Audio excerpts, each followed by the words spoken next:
જય દ્વારકાધીશ. સર્વે વૈષ્ણવો ભગવાન દ્વારકાધીશની માતા રૂક્ષ્મણીની વિયોગની કથા તો જાણે છે, પરંતુ એ વિયોગના સમયમાં જે સ્થળે માતાજી 12 વર્ષના અંતરાલમાં જ્યાં રહ્યા છે એ જગ્યા વિશે અજાણ છે. આજે આપણે દર્શન કરી રહ્યા છીએ લાડવા ગામ. માતા રૂક્ષ્મણીનું વિયોગના સમયનું જે નિવાસસ્થાન હતું એ રૂક્ષ્મણી વન. રૂક્ષ્મણી વનની અંદર માતાજી 12 વર્ષ વિયોગના સમયમાં રહ્યા.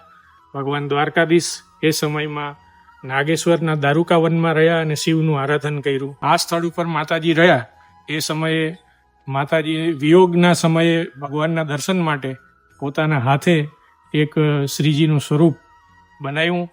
એ દ્વારકાધીશનું સ્વરૂપ અહીંયા રાખી અને 12 વર્ષ એમની સેવા કરી, 12 વર્ષ એમને સેવ્યા. એ સેવ્ય સ્વરૂપ છે એ હાલમાં બેટ દ્વારકામાં બિરાજે છે. શ્રી વલ્લભાચાર્ય મહારાજે ભગવાન દ્વારકાધીશની આજ્ઞાથી આ સ્થળ ઉપરથી એ સ્વરૂપ પ્રગટ કરી અને ભગવાનને નિજ મંદિરમાં પધરાવેલા.